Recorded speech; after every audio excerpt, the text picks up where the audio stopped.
Verse 20 says, "And Benaiah, the son of Jehoiada, the son of a valiant man of Kabzeel, who had done many acts, he slew 2 lion-like men of Moab. He went down also and slew a lion in the midst of a pit in time of snow.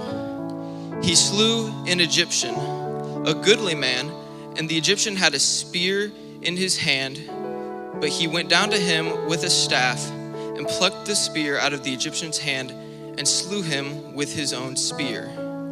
These things did Benaiah the son of Jehoiada, and had his name among the 3 mighty men.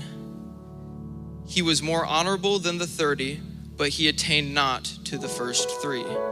And David set him over his guard." You may be seated this morning.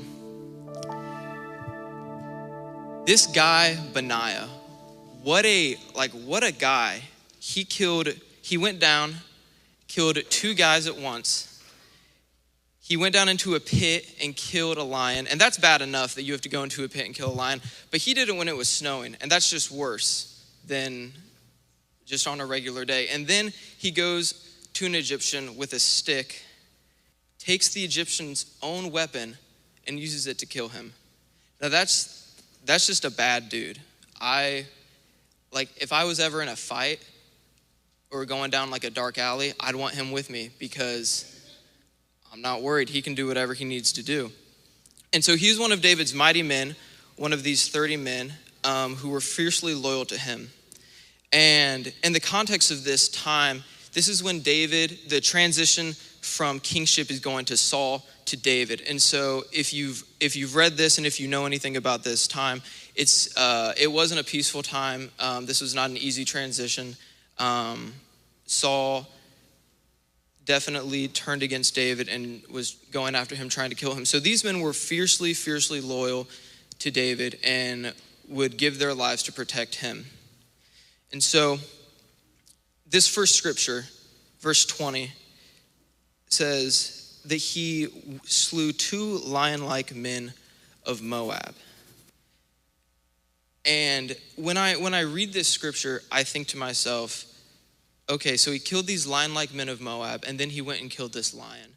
And to me, I think, so what if he tried to kill the lion first, before he went through killing these 2 men? Because in my mind, there's a process here. So there's God's timing that we have in our life, and there's times when I can try to get ahead of God's timing.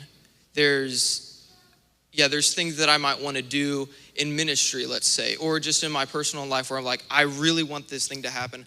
I really would love for things to just start falling in place. But God's saying, no, I need you to wait here. I need you to do this thing first, because what's happening is there's something coming down the line here. But if you don't do this first, if you don't learn to kill the lion-like men, how are you going to kill the lion when that comes? And so I want to articulate that there's no need to rush God's timing. And it can be so, can I be honest? God's timing can be so frustrating because he has you waiting, or he has you moving when you want to wait and waiting when you want to move. But it's when you get in line with God and in line with his timing, that's when things, your life just starts to flow better. It starts to go smoother. You're like, wow, I'm not fighting against God. I'm not fighting against, the one who has everything in his hand. And so we try to plan ahead, and we can get impatient with the Lord. And because there's the expectation of people. Sometimes people think, we need to have everything together when we don't. And it's just this process that we have to go through. And what we can do is we can be tempted to force something to happen that's not in the will of God. It's outside of his plan. And see, what happens with that is when you try to force something and break through something and say, no, I don't want to kill these 2 lion-like men. I've got more important things to do. You're faced with a lion that you don't know how to fight. You don't know how to battle because you didn't go through the process. You didn't wait. You didn't say, you just said, no, I don't need to do that. That's no big deal. Those are 2 guys. Someone else can do that. They're fine. But this lion, I need to kill this now. And instead, you've gotten killed by this lion because you didn't go through the learning process of going through these 2 men. And so like I hope we can get this in our minds that we need to just wait when we don't want to and go through this timing that God has, because God is he's called, the potter, and he's forming us. And what's happening in these waiting periods when he's having us go through these trials, it's just a formation period. And so no one likes to be formed, no one likes to be molded into something that like this bigger picture, you just want to be like this beautiful clay vase. But before you can be this, you have to go through this formation process. And so rushing the will of God can be very dangerous for you, because it can set you up for failure. And so just trust the process and the timing that God has in your life. And the second part of verse 20, he went down also and slew a lion in the midst of a pit in time of snow. Now, when I go through and read the Bible, when I see something that I'm like, that doesn't make sense, I have to stop and study it and just look at why someone would do this. If there's a pit, let's say it's just right here, there's a pit and there's a lion in there, I'm not going down and killing him. Do you want to know why? Because it's a pit and he's stuck in there and he's gonna die eventually. So it doesn't make sense to. So I'm like, okay, let me study this out. Let me look at what this word means. And what I found was it is a pit, but it was a storage place most likely a storage place for water. And so people could go in and out of there as they pleased. And so this was just a place to store water. And now people can't get in there because there's a lion living in there going in and out as he pleases. So no one can, now this town, this village that's nearby can't get its water source because there's a lion here just taking up residence. And so Benaiah decides, okay, this is a problem. I need to go take care of this right now, because if I don't, what's going to happen when me and all the other men go to war and there's no defenders here? That lion, if he gets hungry, knows where the people live and can go into this village where there's no defenders and start killing people as he wishes. And so I feel bad for Benaiah, because like I said, he has to go kill a lion. I don't want to do that, and neither do you. No one in here voluntarily wants to go kill a huge animal. And then it's like, in a big arena would be fine, or like just out in the wild would be okay, because at least you've got, it's not close quarters. You can kind of maneuver maybe a little bit better. But then you're in a pit. It's like, okay, so these are tight quarters. He's going to be right here. And then it's cold and snowy. And this reminds me, it's just like it gets worse and worse and worse.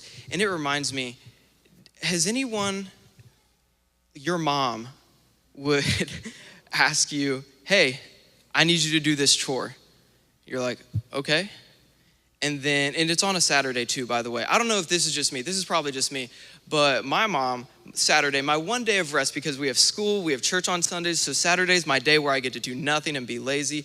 And mom's knocking on the door like, wake up, come on, do the dishes, do the laundry, go plant a tree, like go do everything that come on, do it all. And I'm like, for crying out loud, I do all this stuff. I go back in my bed, lay down, soothe my head at the pillows. Hey, come down here and do something. I need you to sweep the living room. I'm like, are you kidding me? Throw the pillow against the wall. You're like, I'm going to sweep the living room. I'll show her. I'm really going to sweep this living room. And you're just so mad. That's how I feel like reading this with Benaiah, that it's just one thing after another. Fight a lion. Okay. In a pit. Kidding me? It's snowing. Are you? Okay. And so he goes down and he decides to do this. And so this lion, like I said, terrorizing the citizens of this nearby town and their flocks. And at some point, Benaiah said, okay, I have to stand in the gap between this lion and these people. And there are so many times in this world today where people need someone to stand in the gap for them. Amen. To the parents in the room, we applaud you. We love like, we love you so much because we know how hard it is. I don't have kids, but I know when my parents had kids, they didn't know what they were doing. I thought they did, but they had no idea what they were doing. They were young. They didn't know. They didn't know. They were just a few years older than I. Actually, my mom was probably younger than me. She had no idea what she was doing. And so, but what they would do for me is they would stand in the gap between me and the enemy of my soul. When someone was trying to, like, when ideologies at school and when, worldly friends at school were trying to come against me and try to influence me in negative ways, my parents would stand in the gap and say, no, we don't do this. We don't watch those things. We don't go those places because this is what the word of God says. And because this is just what we do because the Bible is right. And they would sit down and teach me, these are the reasons. And so, like, I want to make an appeal to you. Don't let society influence your parenting. Because, look, it's not up to the school districts for you. They're not supposed to parent your kids. I know I've seen so many videos recently of teachers saying, we know how to parent your kids better than the parents do. No, they don't. That's a lie from hell. All they're trying to do is just implement these ideologies into young children's minds. And that's craziness. That's foolishness. And you are the best thing. God made you your child's parent for a reason, and don't forget that at all. I don't care what institutions say, what schools say. It's crazy. And so we need you to stand in the gap between you and your children. And society is trying to attack every demographic. For the men, they say that masculinity is toxic and you don't need to be a manly man. That, again, that's foolishness. That's so out of the order of God, and there's no, it doesn't make sense. When you really break that down and take masculinity out of a society, things start to fall apart. And same thing for the women. The institutions are trying to sell you that it is way better for you to have a career and no children and no relationship, and that you don't need a man in your life and you can do everything on your own. I love education, okay? I have a degree. I went to school. I think it's great. And if the Lord leads you to do that, then you should do it. But don't get out of the order of God saying that he said it's not good for man to be alone.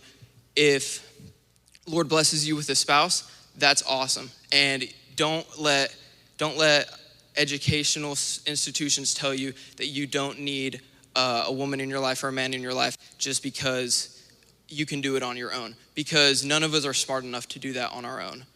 And so, and then going back to the kids in school curriculums, and I don't know how far spread this is right now, but in California in 3rd grade, their school curriculum is they teach a genderbread person. And what it does is that they just go through and they tell children, I wish I had the picture. It's like, it really is shocking when you look at it, but they're telling children that they can identify as whatever they want, that it's just a feeling they have, and they're attacking these young children and these schools. And this is why we need to stand up and take a stand against the enemy that's trying to attack.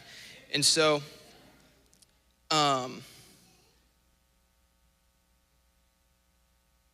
we need to stand in the way of these narratives and be stronger than what the enemy is trying to say. And because what the devil would love to do is he'd love to be able to just be on your back, just be on your shoulder, and just be whispering in your ear and saying, you don't have what it takes. You can't live a victorious life. You can't make it, and you're just going to, you can't make it in that church. You're just going to fizzle out and go back into the same thing that you have been struggling with for years. And that's an absolute lie, and we just don't believe it. Because the devil, he's a liar and the father of it. And everything he tells you is not true. And so if you know that, then every time you think the devil is talking to you, just be like, whatever he says, not going to listen to it. Want to know why? Because he's the father of lies. It doesn't matter. And so, verse 21 says, and he went and slew an Egyptian, a goodly man. And the Egyptian had a spear in his hand, and he went down to him with his staff and plucked out the spear out of the Egyptian's hand and slew him with his own spear. And to me, when I see this Egypt is a type of the world, by the way. In case you didn't know this, in Exodus, when it's Israel and Egypt is a type of the world. Egypt is that representation of the world. And so when he's going up against this Egyptian, I think, again, the devil. So Benaiah is fighting against this Egyptian, takes the weapon of the Egyptian and kills him. And I am so convinced that we can do the exact same thing.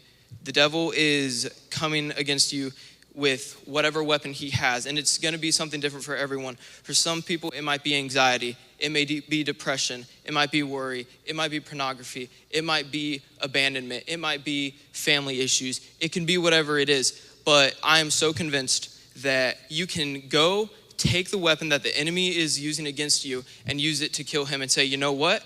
It doesn't matter. This depression isn't going to hold me. This anxiety isn't going to hold me. What she said isn't going to hold me. What they did because he left, it's not going to make me lose my faith, and I'm going to stand fast and hold to what I know.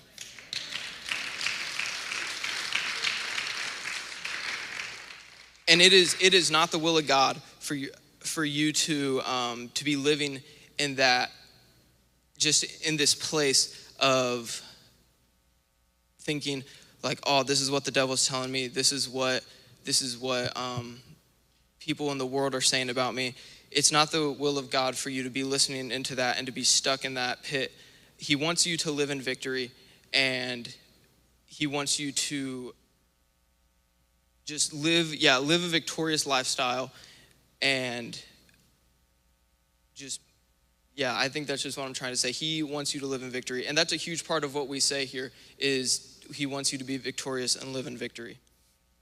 And something else that I've heard in schools people say is like, oh, I'm really sorry to tell you this, but there's no way you can overcome this thing. There's no way you can overcome alcoholism or addiction to this or that because you've told us about your family history, and your dad was an alcoholic, and his dad was an alcoholic, and his dad was an alcoholic. It's just it's in your genetics. There's nothing you can do about it. Like, we're sorry, but that's like, it's just your lot in life. Like, you're gonna be an alcoholic, and there's nothing you can do about it.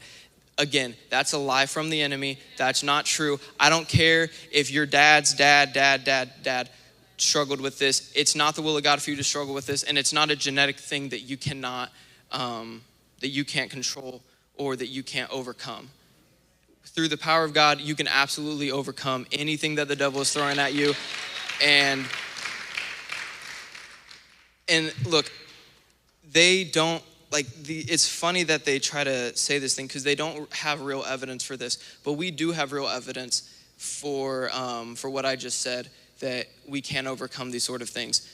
There was a preacher, I think I know who it is, but I'm not sure, so I'm not gonna say his name, but he was in a classroom, and his dad was an alcoholic, and so was his dad, and so was his dad.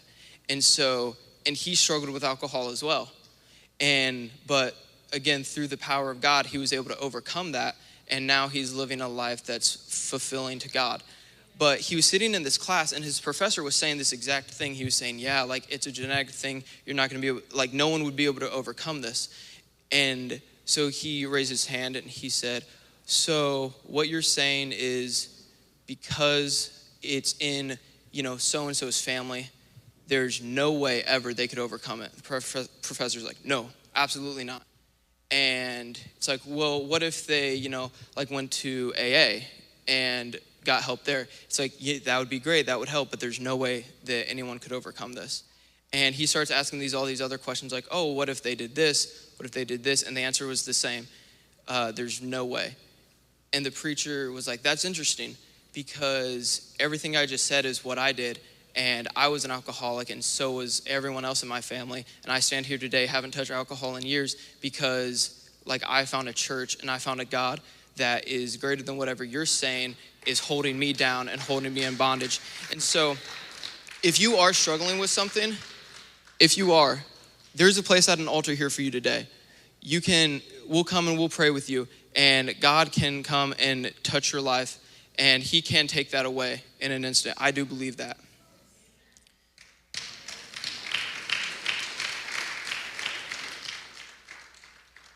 And then, so what I'm saying about taking the weapon that the enemy has against you, my freshman year of Bible college, my parents' marriage fell apart, unfortunately, and they separated for a while.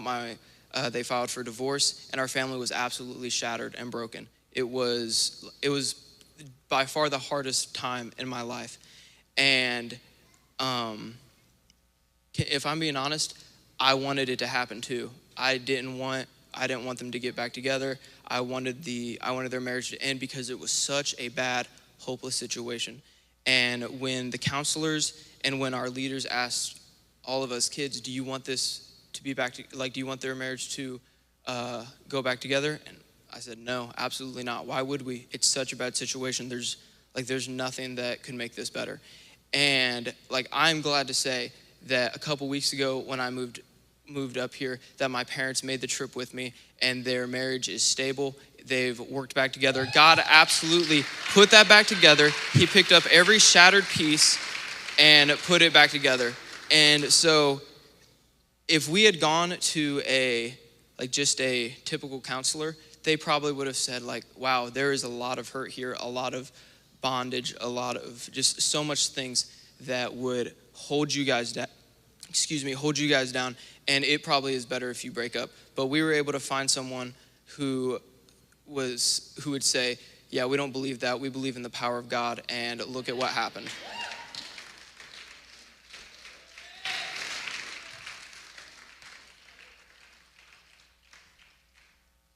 And then these last couple verses, 22 and 23, these things did Benaiah the son of Jehoiada, and had his name among 3 mighty men.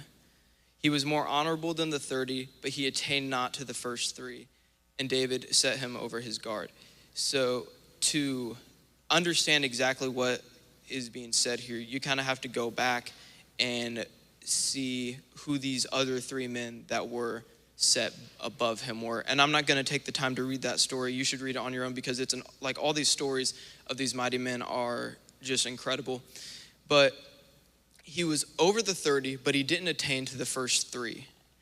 And when I hear that, I can hear people talking and say oh wow, Benaiah, he's good, but he's not that good. He really couldn't, he didn't cut it. He was an all right guy, but he just really couldn't make it to, that top spot or that top 3 status. And people, I don't care what people say about you. I don't care what the world says about you. People in the world, they look at people like us who are faithful to church and who are coming here to live a better life, and they can't understand, why would I go to a place like that and give my life to God when I could just do everything I want myself and not have to answer to a God. And they can't understand that. But it doesn't matter what people might whisper about you at your work. They're like, oh man, there's that weird, that weird church person. There's that weird apostolic. Can you believe they go to church twice a week? That is crazy. And I don't really care what people have to say about that. I don't know. It just, to me, the benefit and the blessing of living a life that's pleasing to God, and that God is, taking you through life, is so much better than whatever the world has to offer and whatever the world is has to give you.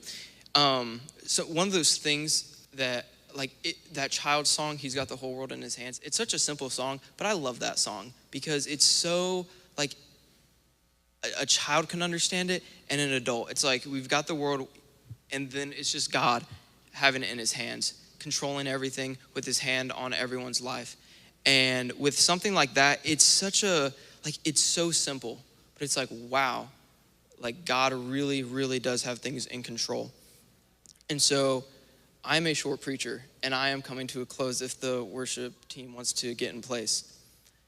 But I'd like to make an appeal to you today that going back to this thing, that we can take the weapon that the enemy has holding against us and use it against him.